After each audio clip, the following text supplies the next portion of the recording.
public spaces are public wealth, and they're very important. It's all we have, really, and especially for poor people who all they have is our parks. We have the 250 parks in this city.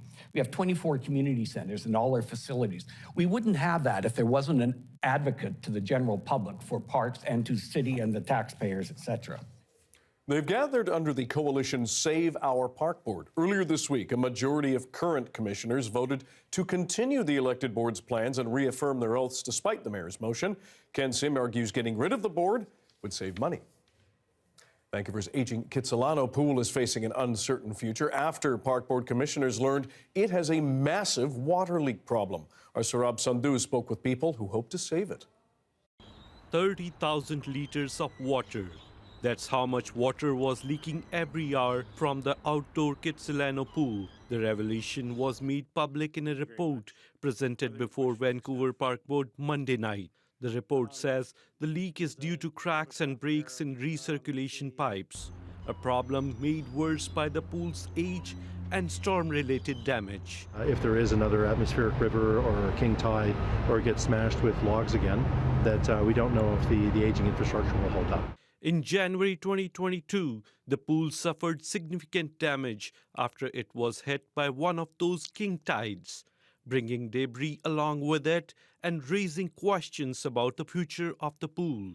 My concern has been a little bit more thinking about, if one king tide, the bad circumstances can knock the pool out that badly, how are we going to mitigate for the long term to be able to have this facility down the road?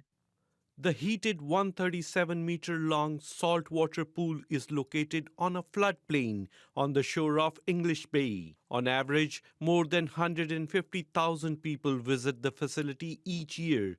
Anthony Abrahams is a volunteer with Kids Pool Swimmers, an organization aimed at advocating for the maintenance of the pool. Community has been very strongly in support of having the pool in a working situation. In 2018, the city of Vancouver spent $3.3 million on upgrading the pool, and even more repair work was needed after weather events in 2022. So these types of giant capital projects, the money comes from City Council, and so we're hoping that City Council will be able to help us with the capital planning to be able to renew that asset. We understood that there was going to be a need for renewal of this pool. The extent of that renewal, that's still undetermined. And so we want to be part of that discussion. Commissioner Batsy Uwansky says he remains hopeful the city will approve the required funding.